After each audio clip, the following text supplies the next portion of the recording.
Hello दोस्तों, आज की इस वीडियो में हम देखेंगे जो हमारा एक सिस्टम होता है उसको कैसे रिपेयर किया जाता है। ये एक जो कस्टमर का सिस्टम हमारे पास आया है, कस्टमर ने बताया कि इसमें जैसे ही सीपीयू को ऑन करते हैं तो इसके फैन घूमते हैं। ठीक है, ये जो प्रोसेसर का फैन होता है और जो एसएमपी का फैन है ये काम करते हैं, लेकिन जो हमारी डिस्प्ले है पे नो सिग्नल दिखा जाता है। तो दोस्तों आज की वीडियो में हम यही देखेंगे कि जो नो डिस्प्ले की प्रॉब्लम होती है, सिस्टम में नो डिस्प्ले की प्रॉब्लम है, ठीक है, उसमें कुछ भी खराब हो सकता है, आपके प्रोसेसर भी खराब हो सकता है, रैम भी, और या बोर्ड पे कोई फॉल्ट या फिर एसएमपी में भी प्रॉब्लम। तो नो डिस्प्ले के फॉल्ट को हम अगर सिस्टम में आ जाता है तो उसको कैसे सोल्व करेंगे। दोस्तों सबसे पहले हम जो ये सीपीयू है, ठीक है, साइड का ये कवर खोल लेते हैं। ठीक है, हमने ये सिस्टम खोल लिया है और हमने इसके जो सारे कनेक्शन है ये कर रखे हैं, ठीक है, पहले ही। और एक बार हम अब चेक करके देखते हैं कि जो कस्टमर ने हमें प्रॉब्लम बताई है वो है या और कोई प्रॉब्लम है। ठीक है, अब हम इसको स्टार्ट करते हैं। ये स्टार्ट कर दिया, ठीक है, सिस्टम बंद हुआ है, फिर स्टार्ट हुआ है। ये तो नॉर्मल है। देखिए आपकी जो डिस्प्ले पे नो सिग्नल लिखा हुआ था अभी, ठीक है, लेकिन सिस्टम काम कर रहा है, हार्ड डिस्क भी चल रही है, आपकी एसएमपी का जो पंखा वो भी चल रहा है और जो प्रोसेसर का फैन है वो भी चल रहा है। अब एक बार हम जो कीबोर्ड है उसकी जो डिस्प्ले लाइट है वो चेक कर लेते हैं। अगर आप नम लॉक को दबाते हैं और ये लाइट ऑन ऑफ हो रही है तो समझ लो आपकी जो वीजे केबल है इसमें प्रॉब्लम है, ठीक है, इसलिए सिग्नल आगे नहीं दे रही है। अगर यहाँ पे लाइट आ रही है, यहाँ भी लाइट नहीं आ रही और आपकी एलईडी में भी लाइट नहीं आ रही, मतलब सिग्नल नहीं आ रही, तो इसका मतलब फॉल्ट कहाँ है? आपके सीपीयू में ही है फॉल्ट। ना एलईडी खराब है आपका, ना कीबोर्ड, ना ये वीजे केबल खराब है। अगर यहाँ पे जो कीबोर्ड में लाइट है नहीं आ रही है तो अब हम सिस्टम में सबसे पहले क्या चेक करेंगे, सिस्टम को बंद कर लेते हैं एक बार। सबसे पहले मैंने इससे पहले भी वीडियो बनाई है, सबसे पहले हम रैम चेक करेंगे। ठीक है, रैम को बाहर निकाल लेते हैं। इसको सबसे पहले हम साफ करेंगे रबड़ की मदद से। ये रैम हम इस इरेजर की मदद से साफ करेंगे। इसके ऊपर क्या होता है, ये जो पॉइंट दिखाई दे रहे हैं आपको, इन पे कार्बन जम जाता है, इनको हम ऐसे, सबसे पहला पॉइंट है हमारा रैम साफ करने का। उसके बाद ही हमें और कुछ चेक करना है, क्योंकि ज्यादातर इसी में कार्बन जम जाता है रैम पे और आपका जो सिस्टम है वो डिस्प्ले देनी बंद कर। सबसे पहले हम यही चेक करेंगे। रैम हमने लगा दिया, अब फिर से स्टार्ट करके देखते हैं एक बार। सिस्टम ऑन हो चुका है, सिस्टम बंद हो गया, अब फिर स्टार्ट होगा, स्टार्ट हो गया। अब एलईडी भी देखना आप, नो सिग्नल, रैम का फॉल्ट नहीं लग रहा है इसमें। फिर भी हम एक बार और चेक करते हैं। जो ये रैम है हम दूसरे स्लॉट में लगा के देखते हैं। आपको शुरुआत में बिल्कुल एबीसी से चेक करना होता है सिस्टम। ऐसा नहीं है कि सीधा बोर्ड खोल के बैठ जाओ उसकी रिपेयरिंग करो, ऐसा नहीं है। हम शुरुआती दौर में जो एबीसीडी सीखते हैं उसी से हमें सिस्टम भी रिपेयर करना होता है। अब दूसरी स्लॉट में चेक करेंगे एक बार लगा के। अगर अब भी सिस्टम नहीं चलता है तो हम दूसरी रैम से इस सिस्टम को चेक करेंगे, शायद क्या पता हमारी रैम खराब हो गई हो। एलईडी भी देखना है यहाँ पे, नो सिग्नल। अब भी हमारा सिस्टम है वो स्टार्ट नहीं हुआ है। एक बार हम दूसरी रैम से इस सिस्टम को चेक कर लेते हैं। ये रैम दोस्तों हमने बिल्कुल चालू सिस्टम से निकाली है। इस सिस्टम को हम इस रैम से चेक कर लेते हैं एक बार।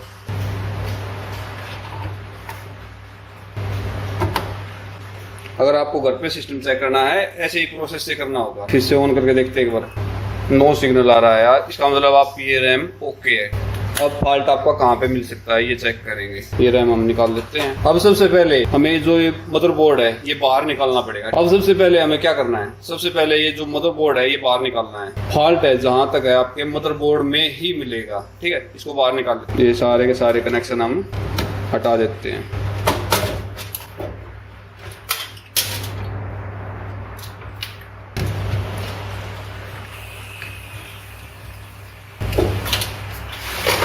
ये मदरबोर्ड अब हमने बाहर निकाल लिया है। अब सबसे पहले हम एक बार दूसरे एसएमपीएस से एक बार बोर्ड को चेक कर लेते हैं। कई बार क्या होता है, अगर एसएमपीएस आपका पूरी सप्लाई नहीं दे पा रहा है तो भी डिस्प्ले में प्रॉब्लम आपकी हो सकती है। ये रैम हम लगा के चेक करते हैं। एक छोटी ही प्रॉब्लम ही आपका जो डिस्प्ले में प्रॉब्लम कर सकती है, ठीक है। एक छोटी छोटी प्रॉब्लम पे आपको शुरुआती दौर में ध्यान देना जरूरी है। ये सप्लाई देते हैं, ये सीपीयू की सप्लाई है, ये लगा देते हैं। अब इसको ऑन करके देखते हैं। जो ये पॉइंट दिखाई दे रहे हैं आपको, देखो ये यहाँ पे ये ऑन ऑफ के पॉइंट है। इन दोनों को जैसे ही शॉर्ट करेंगे हम, ये ऑन हो जाएगा आपका। अब देखते हैं एक बार, अब भी नो सिग्नल आपका सिस्टम, मतलब आपका जो एसएमपीएस है वो भी आपका ओके है। अब जो मैं स्टेप बता रहा हूँ आपको ये सारे के सारे घर में करने के हैं। अब हम जो ये सीपीयू होता है इसको चेक करेंगे। कई बार क्या होता है, इसके जो पॉइंट्स हैं उनके ऊपर कार्बन जमने के बाद भी आपका जो सिस्टम है वो ऑन नहीं हो पाता। अब हम जो सीपीयू है इसको चेक करेंगे।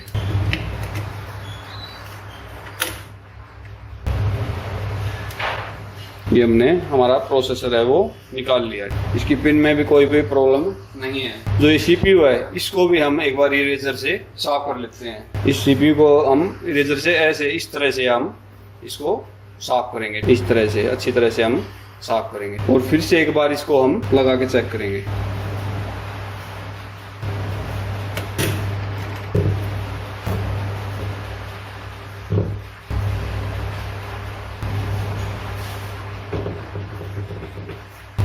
CPU भी आपका गर्म हो रहा है, जो प्रोसेसर है ये गर्म हो रहा है, लेकिन डिस्प्ले अब भी नहीं आ रही आपकी। अब हम क्या चेक करेंगे दोस्तों, अब हमने जो ये मदरबोर्ड है की रैम चेक कर ली, रैम में फॉल्ट नहीं मिला हमें।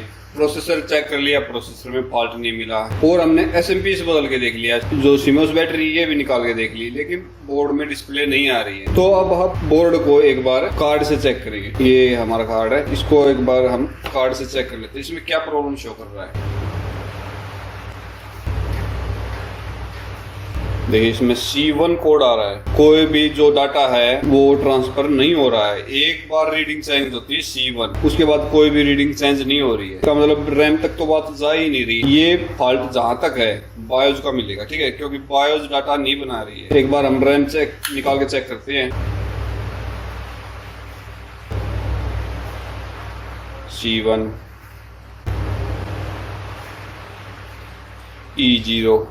E0 मतलब रैम की रैम दोबारा से लगा के चेक करेंगे।